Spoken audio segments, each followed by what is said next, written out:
ಓಂ ನಮಃ ಶಿವಾಯ್. ಭಾರತ್ ಮಾತಾ ಶಿವಶಕ್ತಿ ಅವತಾರ್ ಸತ್ಯ ಗೀತಾ ಮುರಳಿ. ಓಂ. ಪಿತಾಶ್ರೀ ಶಿವ ತಂದೆಯ ನೆನಪಿದೆಯೇ? ಮುರಳಿಯ ದಿನಾಂಕ 21/2/2026. ಪ್ರಾತಃ ಕ್ಲಾಸ್. Revise course 29/9/1968. ಓಂ ನಮಃ ಶಿವಾಯ್. ಆತ್ಮಿಕ ಮಕ್ಕಳೇ, ವೇದ, ಶಾಸ್ತ್ರ, ಉಪನಿಷತ್ತು ಇತ್ಯಾದಿ ಎಷ್ಟೊಂದು ಇವೆಯೋ ಅವೆಲ್ಲವೂ ಭಕ್ತಿ ಮಾರ್ಗಕ್ಕಾಗಿ ಇವೆ. ಅವುಗಳಿಂದ ಯಾವುದೇ ಫಲ ಸಿಗುವ ಭರವಸೆ ಇರುವುದಿಲ್ಲ. ಗೀತೆಯಿಂದ ಸ್ವರ್ಗದ ರಾಜ್ಯಭಾರ ಸಿಗುತ್ತದೆ. ಇಷ್ಟೊಂದು ಶಾಸ್ತ್ರಗಳೆಲ್ಲವೂ ಭಕ್ತಿ ಮಾರ್ಗದ್ದಾಗಿವೆ. ಇವೆಲ್ಲವನ್ನು ಓದಿ ಓದಿ ಕೆಳಗೆ ಇಳಿಯುತ್ತಾ ಬಂದಿದ್ದೀರಿ. ಅಹಂಕಾರ ಬರುತ್ತದೆ. ಓಂ ನಮಃ ಶಿವಾಯ್. ತಂದೆ ಎಚ್ಚರಿಸುತ್ತಿದ್ದಾರೆ, ತಮ್ಮನ್ನು ಆತ್ಮ ಎಂದು ತಿಳಿದು ತಂದೆಯ ನೆನಪಿನಲ್ಲಿ ಕುಳಿತುಕೊಳ್ಳಿ. ಮಧುರ ಮನೆ ಮತ್ತು ಸುಖಧಾಮವನ್ನು ನೆನಪು ಮಾಡುತ್ತೀರಿ. ಇದನ್ನು ಮರೆಯಬೇಡಿ. ಬುದ್ಧಿ ಬೇರೆ ಬೇರೆ ಕಡೆ ಹೋಗಬಾರದು. ಆದ್ದರಿಂದಲೇ ತಂದೆ ಎಚ್ಚರಿಕೆ ಕೊಡುತ್ತಾರೆ, ತಮ್ಮನ್ನು ಆತ್ಮ ಎಂದು ತಿಳಿದು ಕುಳಿತುಕೊಳ್ಳಿ ಮತ್ತು ತಂದೆಯನ್ನು ನೆನಪು ಮಾಡಿ. ಶಾಂತಿಧಾಮ, ಸುಖಧಾಮವನ್ನು ನೆನಪು ಮಾಡಿ. ಆತ್ಮಿಕ ಮಕ್ಕಳಿಗೆ ಆತ್ಮಿಕ ತಂದೆ ತಿಳಿಸುತ್ತಿದ್ದಾರೆ.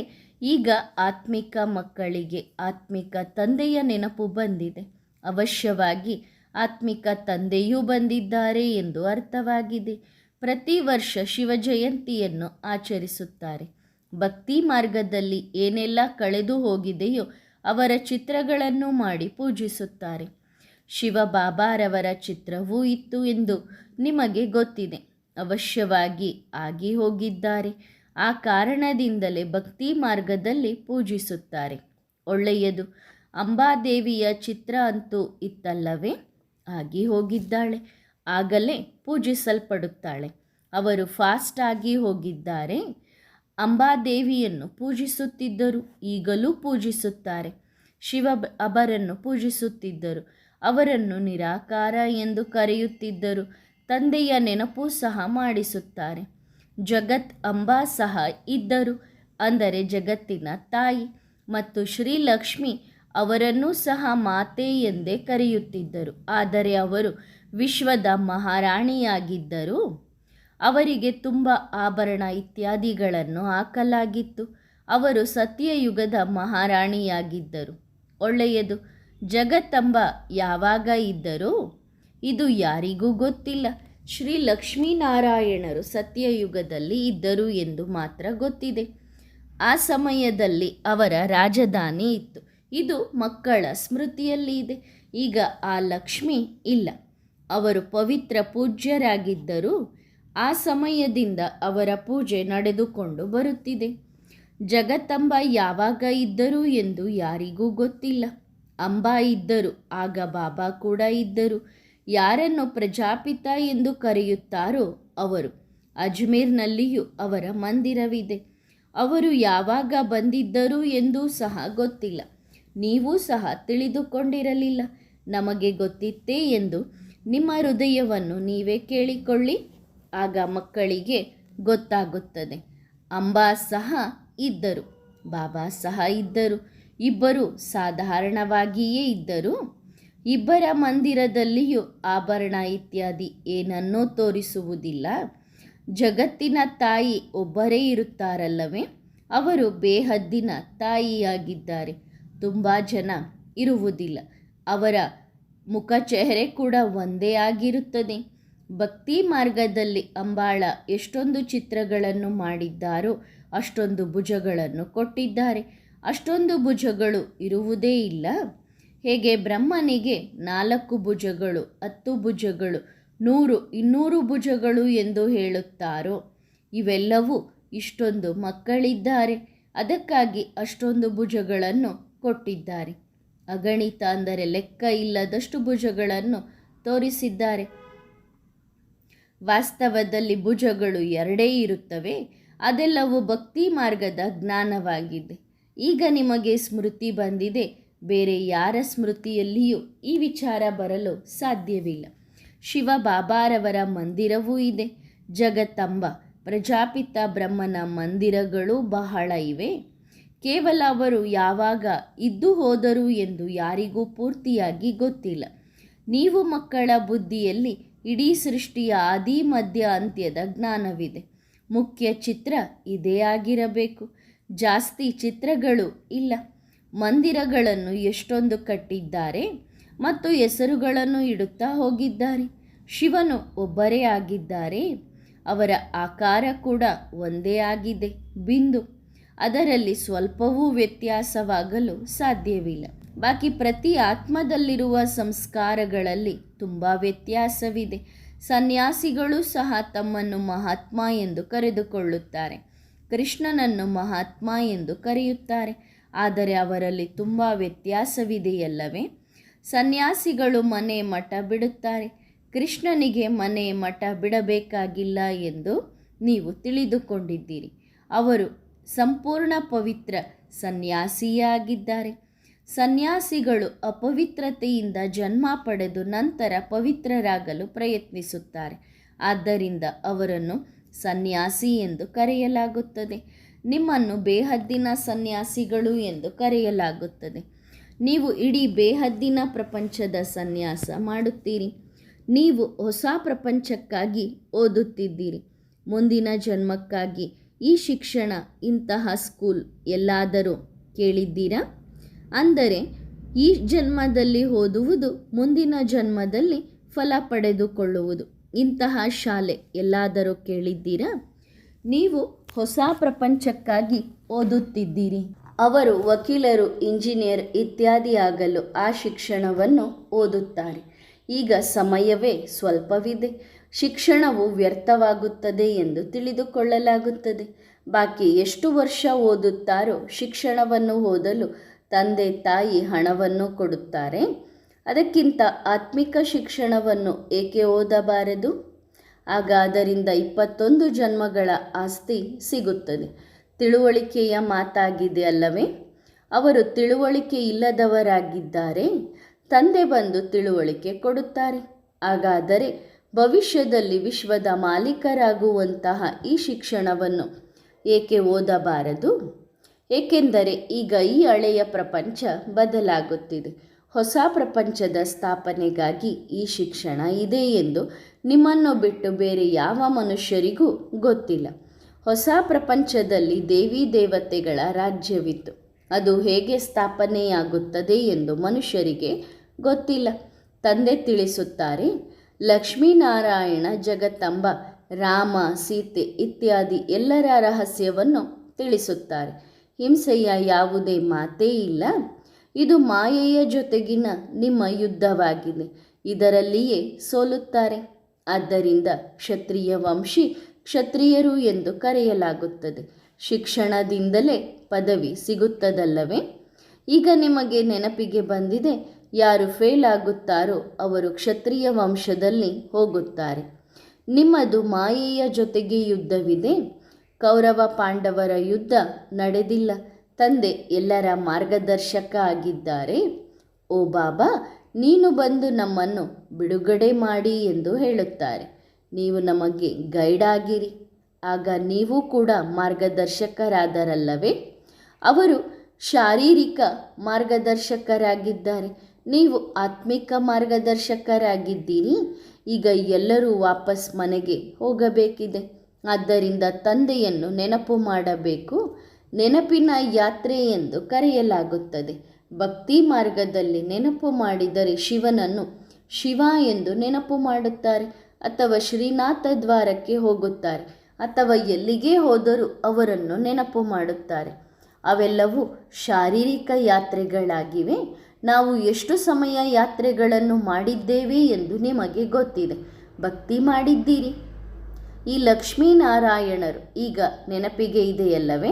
ನಾವು ಇವರಾಗುತ್ತೇವೆ ಎಂದು ಶಿವನ ಪೂಜೆಯನ್ನು ಮಾಡುತ್ತಾರೆ. ಅವರು ಶಿವಬಾಬಾ, ನಾವು ಅವರ ಮಕ್ಕಳು ಎಂದು ನಿಮಗೆ ಗೊತ್ತಿದೆ. ಆ ಮಾತುಗಳನ್ನು ಈಗ ನೀವು ಅರ್ಥ ಮಾಡಿಕೊಳ್ಳುತ್ತೀರಿ. ಭಕ್ತಿ ಮಾರ್ಗದಲ್ಲಿ ಏನೂ ಸಿಗುವುದಿಲ್ಲ. ಸತ್ಯವಾಗಿಯೂ ಶಿವಬಾಬಾ ಇದ್ದಾರೆ. ಅವರಿಂದ ನಾವು ಈ ಲಕ್ಷ್ಮೀನಾರಾಯಣರಾಗಲು ಬೇಹದ್ದಿನ ಆಸ್ತಿಯನ್ನು ಪಡೆಯುತ್ತಿದ್ದೇವೆ ಎಂದು ನಿಮಗೆ ಗೊತ್ತಿದೆ. ಶಿವಬಾಬಾರವರಿಂದ ತಿನ್ನಬೇಕು. ಶಿವಬಾಬಾ ನಮಗೆ ತಿನ್ನಿಸಬೇಕು. ಇದೆಲ್ಲ ಭಾವನೆಯಾಗಿದೆಯಲ್ಲವೇ? ಅವರು ಬಿಂದುವಾಗಿದ್ದಾರೆ. ಅವರು ಶರೀರದ ಮೂಲಕ ಕೆಲಸ ಮಾಡುತ್ತಾರೆ. ತಂದೆಗೆ ಶರೀರದ ಸಾಲ ಸಿಗುತ್ತದೆ ಎಂದ ಮೇಲೆ ಮಕ್ಕಳಿಗೆ ಏಕೆ ತಿನ್ನಿಸಬಾರದು? ದಾದಾರವರ ಶರೀರದ ಮೂಲಕ ಶಿವಬಾಬಾ ನಮಗೆ ತಿನ್ನಿಸುತ್ತಾರೆ ಎಂದು ಮಕ್ಕಳು ತಿಳಿದುಕೊಂಡಿದ್ದಾರೆ. ಆ ಮುಖದ ಮೂಲಕ ಶಿವಬಾಬಾ ನಮಗೆ ಓದಿಸುತ್ತಾರೆ. ಇದು ಅವಿನಾಶಿ ಜ್ಞಾನ ರತ್ನವಾಗಿದೆ. ನೆನಪಿನ ಯಾತ್ರೆಯಿಂದ ನೀವು ಪವಿತ್ರರಾಗುತ್ತೀರೋ ಅಥವಾ ಗಂಗಾ ಸ್ನಾನದಿಂದ ಪವಿತ್ರರಾಗುತ್ತೀರೋ? ಇದು ಪ್ರಪಂಚದಲ್ಲಿ ಯಾರಿಗೂ ಗೊತ್ತಿಲ್ಲ. ನೀವು ಮಕ್ಕಳು ತಿಳಿದುಕೊಂಡಿದ್ದೀರಿ. ಅದೂ ಸಹ ಸಂಪೂರ್ಣ ಧಾರಣೆಯಾಗಬೇಕು. ವಾಸ್ತವದಲ್ಲಿ ಒಂದೇ ಪಾಯಿಂಟ್ಸ್ ಆಗಿದೆ. ಸೆಕೆಂಡಿನಲ್ಲಿ ಜೀವನ್ಮುಕ್ತಿ ಎಂದು ಗಾಯನ ಮಾಡಲಾಗುತ್ತದೆ. ತಂದೆ ಜ್ಞಾನ ಸಾಗರನಾಗಿದ್ದಾರಲ್ಲವೇ? ನಿಮಗೆ ರಾಜಯೋಗವನ್ನು ಕಲಿಸುತ್ತಾರೆ. ಎಷ್ಟೊಂದು ಮೌಲ್ಯಯುತ ವಸ್ತುವಾಗಿದೆ. ಆದರೆ ಇದು ಧಾರಣೆ ಮಾಡಿಕೊಳ್ಳುವ ಮಾತಾಗಿದೆ. ನೀವೀಗ ಪಾಯಿಂಟ್ಸ್ಗಳನ್ನು ಬರೆದಿಟ್ಟುಕೊಳ್ಳುತ್ತೀರಿ, ನಂತರ ಹಾಗೆಯೇ ಇಟ್ಟುಕೊಳ್ಳುತ್ತೀರೇನು? ಆ ಕಾಗದವನ್ನು ಹಾಗೆಯೇ ಹರಿದು ಹಾಕುತ್ತಾರೆ. ಏಕೆಂದರೆ ಬುದ್ಧಿಯಲ್ಲಿ ಧಾರಣೆಯಾದರೆ ನಂತರ ಕಾಗದಕ್ಕೆ ಅಷ್ಟೊಂದು ಬೆಲೆ ಇರುವುದಿಲ್ಲ. ಇಲ್ಲಿ ತಂದೆ ನಿಮಗೆ ತಿಳಿಸುತ್ತಾರೆ. ಇದರಿಂದ ನೀವು ಮನುಷ್ಯರಿಂದ ದೇವತೆಯಾಗುತ್ತೀರಿ, ಮಹಾರಾಜ ಮಹಾರಾಣಿ ಆಗುತ್ತೀರಿ. ಸತ್ಯಯುಗದಲ್ಲಿ ಮಹಾರಾಜ ಮಹಾರಾಣಿ ಲಕ್ಷ್ಮೀನಾರಾಯಣರು ಇರುತ್ತಾರೆ. ನಂತರ ಯಾರು ಫೇಲ್ ಆಗುತ್ತಾರೋ ಅವರು ತ್ರೇತಾಯುಗದಲ್ಲಿ ಬರುತ್ತಾರೆ. ರಾಜವಂಶ ನಡೆಯುತ್ತದೆಯಲ್ಲವೇ? ಈಗ ಸಮಯ ಎಷ್ಟೊಂದು ಕಡಿಮೆ ಇದೆ. ಶಾಸ್ತ್ರಗಳಲ್ಲಿ ಲಕ್ಷಾಂತರ ವರ್ಷ ಎಂದು ಬರೆದಿಟ್ಟಿದ್ದಾರೆ. ಲಕ್ಷಾಂತರ ವರ್ಷಗಳ ಮಾತು ನೆನಪಿನಲ್ಲಿ ಇರಲು ಸಾಧ್ಯವಿಲ್ಲ. ಈಗ ನಿಮಗೆ ಸ್ಮೃತಿ ಬಂದಿದೆ. ಅಂಬಾ ಎಂದು ಯಾರಿಗೆ ಕರೆಯಲಾಗುತ್ತದೆ ಎಂದು ಸಹ ಅರ್ಥವಾಗಿದೆ. ಅಂಬಾ ವಿಶ್ವದ ಬಾದುಷಾಹಿಯನ್ನು ಕೊಡುತ್ತಾರೆ. ನಂತರ ಅವರು ವಿಶ್ವದ ಮಹಾರಾಣಿ ಲಕ್ಷ್ಮಿಯಾಗುತ್ತಾರೆ. ಆದ್ದರಿಂದ ಭಕ್ತಿ ಮಾರ್ಗದಲ್ಲಿ ಅವರ ಬಳಿ ಹಣವನ್ನು ಕೇಳುತ್ತಾರೆ. ಈಗ ದೊಡ್ಡವರು ಯಾರಾದರೂ ಅಂಬಾ ಅಥವಾ ಲಕ್ಷ್ಮಿಯೇ? ಮನುಷ್ಯರಿಗೆ ಏನೂ ಗೊತ್ತಿಲ್ಲ. ಅಂಬಾದೇವಿಯ ಮುಂದೆಯೂ ಹೋಗಿ ಅಳುತ್ತಾರೆ. ಅಲ್ಲಿ ಹೋಗಿ ಎಷ್ಟೊಂದು ವಸ್ತುಗಳನ್ನು ಕೇಳುತ್ತಾರೆ. ಅಂಬೆ ನಮ್ಮೆಲ್ಲರ ಮನೋಕಾಮನೆಗಳನ್ನು ಪೂರೈಸುತ್ತಾರೆ ಎಂದು ತಿಳಿದುಕೊಳ್ಳುತ್ತಾರೆ. ಲಕ್ಷ್ಮಿಯಿಂದ ಕೇವಲ ಹಣವನ್ನೇ ಕೇಳುತ್ತಾರೆ. ಏಕೆಂದರೆ ಅವರು ತುಂಬ ಶ್ರೀಮಂತರಾಗಿದ್ದಾರಲ್ಲವೇ? ಇವರೇ ವಿಶ್ವದ ಮಾಲೀಕ ಪೂಜ್ಯರಾಗಿದ್ದರು. ಅವರೇ ನಂತರ ಪೂಜಾರಿಗಳಾಗಿದ್ದಾರೆ. ನಾವೂ ಸಹ ಪೂಜ್ಯರಾಗಿದ್ದೆವು, ನಂತರ ಪೂಜಾರಿಗಳಾಗಿದ್ದೇವೆ ಎಂದು ನಿಮಗೆ ಗೊತ್ತಿದೆ. ಆ ಭಕ್ತಿ ಮಾರ್ಗದ ಶಾಸ್ತ್ರಗಳು ಎಷ್ಟೊಂದು ಮರೆಸಿಬಿಟ್ಟಿವೆ. ಸಾಧು ಸಂತರು ಇತ್ಯಾದಿ ಎಲ್ಲರೂ ಶಾಸ್ತ್ರಗಳನ್ನು ಓದಿ ಕೆಳಗೆ ಇಳಿಯುತ್ತಾ ಬಂದಿದ್ದಾರೆ. ವ್ಯಾಸ ಭಗವಂತ ಶಾಸ್ತ್ರಗಳನ್ನು ರಚಿಸಿದರು ಎಂದು ಹೇಳುತ್ತಾರೆ. ಯಾವಾಗ ರಚಿಸಿದರು ಎಂದು ಏನೂ ಗೊತ್ತಿಲ್ಲ. ಭಕ್ತಿ ಮಾರ್ಗದಲ್ಲಿ ಈ ಶಾಸ್ತ್ರಗಳು ತಯಾರಾಗುತ್ತವೆ ಎಂದು ಈಗ ನಿಮಗೆ ಗೊತ್ತಿದೆ. ಆ ಶಾಸ್ತ್ರಗಳನ್ನು ಓದುವುದರಿಂದ ಯಾವುದೇ ಪ್ರಯೋಜನವಿಲ್ಲ. ಇವೆಲ್ಲವೂ ಭಕ್ತಿ ಮಾರ್ಗದ ಸಾಮಗ್ರಿಗಳಾಗಿವೆ. ಎಲ್ಲರೂ ಭಕ್ತರೇ ಆದರಲ್ಲವೇ? ಒಬ್ಬ ಭಗವಂತನನ್ನು ನೆನಪು ಮಾಡುತ್ತಾರೆ. ಏಕೆಂದರೆ ಭಗವಂತನೇ ಬಂದು ನಮಗೆ ಭಕ್ತಿಯ ಫಲವನ್ನು ಕೊಡುತ್ತಾರೆ ಎಂದು ತಿಳಿದುಕೊಂಡಿದ್ದಾರೆ. ಭಗವಂತ ಇಲ್ಲಿಗೆ ಬರುತ್ತಾರೆ ಎಂದ ಮೇಲೆ ಅಲ್ಲಿಗೆ ಹೋಗಲು ಪುರುಷಾರ್ಥವನ್ನೇಕೆ ಮಾಡುತ್ತಾರೆ? ಇಲ್ಲಿಗೆ ಬಂದು ಫಲವನ್ನು ಕೊಡಬೇಕಲ್ಲವೇ? ಭಗವಂತ ಹೇಗೆ ಬರುತ್ತಾರೆ ಎಂದು ಆ ಪಾಪದ ಜನರಿಗೆ ಗೊತ್ತಿಲ್ಲ. ನಾನೇ ಬಂದು ಹೇಗೆ ಬರುತ್ತೇನೆ ಎಂದು ತಿಳಿಸುತ್ತೇನೆ. ನನ್ನ ಜನ್ಮ ಅಲೌಕಿಕವಾಗಿದೆ. ನಾನು ಆ ರಥದಲ್ಲಿ ಪ್ರವೇಶ ಮಾಡಿ ನಿಮಗೆ ಓದಿಸುತ್ತೇನೆ. ಶಿವಬಾಬಾ ರಥದಲ್ಲಿ ಬಂದು ಏನು ಮಾಡುತ್ತಾರೆ? ಇದು ಯಾರಿಗೂ ಗೊತ್ತಿಲ್ಲ. ಯಾರು ಗೀತೆಯನ್ನು ತಿಳಿಸಿದರೋ ಅವರ ಹೆಸರನ್ನೇ ಅಳಿಸಿ ಹಾಕಿದ್ದಾರೆ ಮತ್ತು ಅವರ ಬದಲಿಗೆ ಕೃಷ್ಣನ ಹೆಸರನ್ನು ಹಾಕಿದ್ದಾರೆ. ಬಾಕಿ ಶಿವಬಾಬಾ ಏನು ಮಾಡಿದರು? ರಥದಲ್ಲಿ ತಂದೆ ಬರುತ್ತಾರೆ. ಕೃಷ್ಣನ ಆತ್ಮಕ್ಕೆ ತಮ್ಮದೇ ಆದ ಶರೀರವಿದೆಯಲ್ಲವೇ? ಅವರು ತಾಯಿಯ ಗರ್ಭದಿಂದ ಜನ್ಮ ಪಡೆಯುತ್ತಾರೆ. ಅರಳಿ ಎಲೆಯ ಮೇಲೆ ಕೃಷ್ಣನ ತುಂಬ ಒಳ್ಳೆಯ ಚಿತ್ರವನ್ನು ತೋರಿಸುತ್ತಾರೆ. ಅದು ಗರ್ಭ ಮಹಲ್ ಆಗಿದೆ. ಅಲ್ಲಿ ಆರಾಮಾಗಿ ಕುಳಿತಿರುತ್ತಾರೆ. ಶಿಕ್ಷೆ ಇತ್ಯಾದಿ ಏನನ್ನು ಅನುಭವಿಸುವುದಿಲ್ಲ. ತಂದೆ ಇದೆಲ್ಲವನ್ನು ಸ್ಮೃತಿಗೆ ತರಿಸುತ್ತಾರೆ. ಪ್ರಪಂಚದ ಆದಿ ಮಧ್ಯ ಅಂತ್ಯದ ರಹಸ್ಯ, ಜ್ಞಾನ ಮತ್ತು ಭಕ್ತಿ ಏನು ಎನ್ನುವುದನ್ನು ತಂದೆ ತಿಳಿಸುತ್ತಾರೆ. ಬೇರೆ ಯಾವುದೇ ಚಿತ್ರ ಇತ್ಯಾದಿ ಇಲ್ಲ. ಮಂದಿರಗಳನ್ನು ನೋಡಿ ಎಷ್ಟೊಂದು ಕಟ್ಟುತ್ತಾರೆ. ಲಕ್ಷ್ಮೀನಾರಾಯಣರ ಮಂದಿರವನ್ನು ಎಷ್ಟು ಫಸ್ಟ್ ಕ್ಲಾಸ್ ಆಗಿ ಕಟ್ಟಿದ್ದಾರೆ. ಅಲ್ಲಿ ಇಬ್ಬರನ್ನು ಸುಂದರವಾಗಿ ತೋರಿಸುತ್ತಾರೆ. ಅಲ್ಲಿ ಮತ್ತೆ ಲಕ್ಷ್ಮಿಯನ್ನು ಸುಂದರವಾಗಿ, ನಾರಾಯಣನನ್ನು ಶ್ಯಾಮ ಮಾಡುತ್ತಾರೆ. ಕಾರಣ ಏನು ಎಂದು ಹೇಳಲು ಸಾಧ್ಯವಿಲ್ಲ. ಯಾರಿಗೆ ಏನು ಅನಿಸಿತೋ ಅದನ್ನು ಮಾಡಿಟ್ಟರು. ಶಿವಲಿಂಗವನ್ನು ಕಪ್ಪಗೆ ತೋರಿಸುತ್ತಾರೆ. ಈಗ ನಿಮಗೆಲ್ಲವನ್ನು ತಂದೆ ನೆನಪು ಮಾಡಿಸುತ್ತಾರೆ. ತಂದೆಯೇ ಕುಳಿತು ತಿಳಿಸುತ್ತಾರೆ.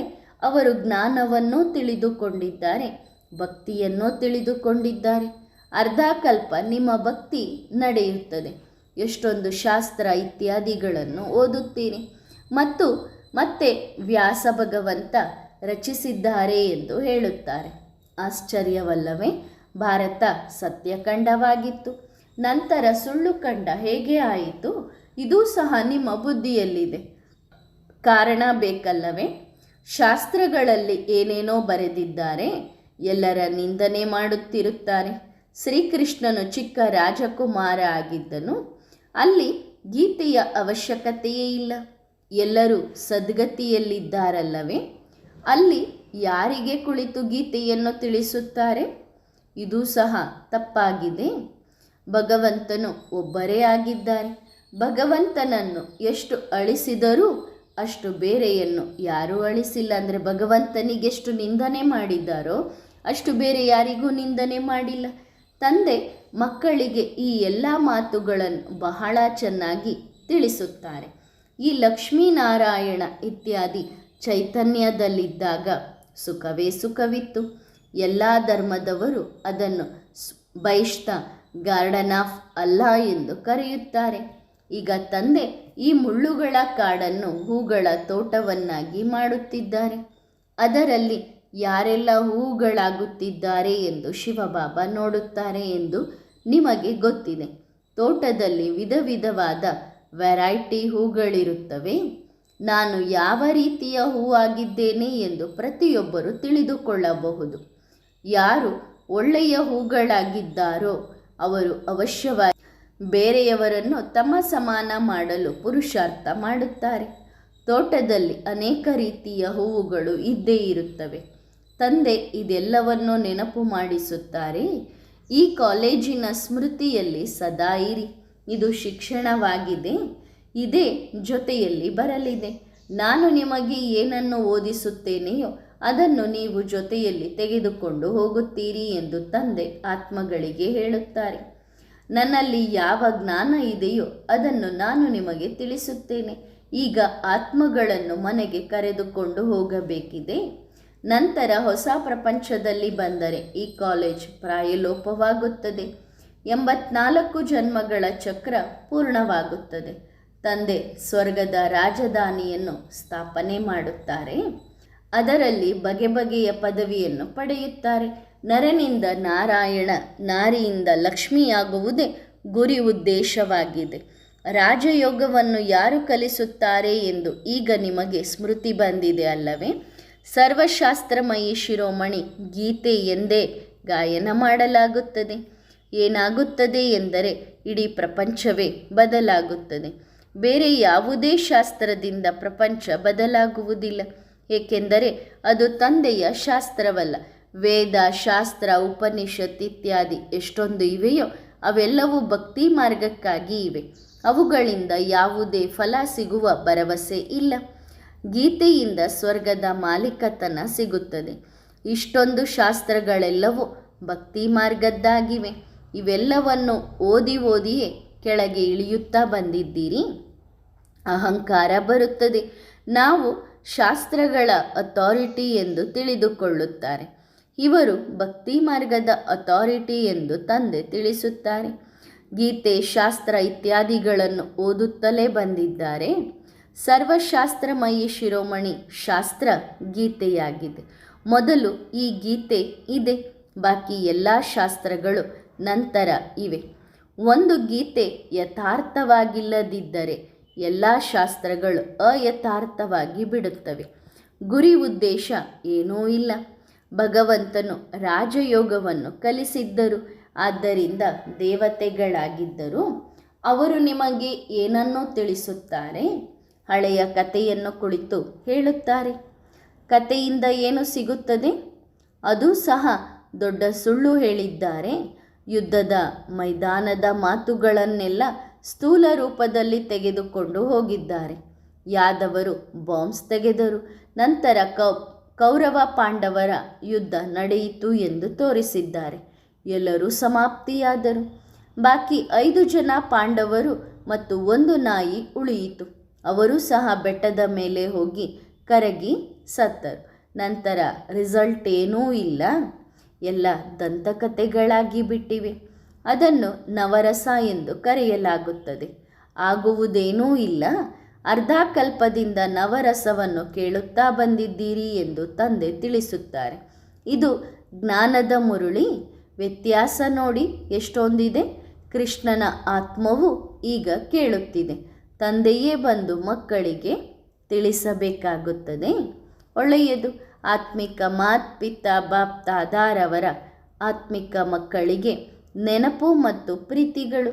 ಆತ್ಮಿಕ ಮಕ್ಕಳು ಆತ್ಮಿಕ ತಂದೆಗೆ ಮಾಡುವ ನೆನಪು ಪ್ರೀತಿಗಳು ಮತ್ತು ನಮಸ್ತೆ. ಧನ್ಯವಾದ ಬಾಬಾ. ಶುಕ್ರಿಯ. ವರದಾನ. ಲೈಟ್ ಹೌಸ್ ಭವ. ಈಗ ನಿಮ್ಮ ವರದಾನಿ ಮಹಾದಾನಿ ವೃತ್ತಿಯಿಂದ ವೈಬ್ರೇಷನ್ ಮತ್ತು ವಾಯುಮಂಡಲವನ್ನು ಪರಿವರ್ತನೆ ಮಾಡಿ. ಇಲ್ಲಿಯವರೆಗೂ ಪಾಪ ಆ ಜನರು ಎಲ್ಲಿಗೆ ಹೋಗಬೇಕು ಎಂದು ಒದ್ದಾಡುತ್ತಾ ಹುಡುಕುತ್ತಿದ್ದಾರೆ. ಬಾಯಾರಿದ ಆತ್ಮಗಳಿಗೆ ಈಗ ಸಾಗರ ಅಥವಾ ನದಿಗಳ ಸರಿಯಾದ ಸ್ಥಾನದ ಪರಿಚಯ ಸಿಕ್ಕಿಲ್ಲ. ಆದ್ದರಿಂದ ನಿಮ್ಮ ಲೈಟ್ ಹೌಸ್ ಸ್ವರೂಪದಿಂದ ಗುರಿಯ ದಾರಿಯನ್ನು ತೋರಿಸಿರಿ. ಒಳ್ಳೆಯದು. ಓಂ ನಮಃ ಶಿವಾಯ.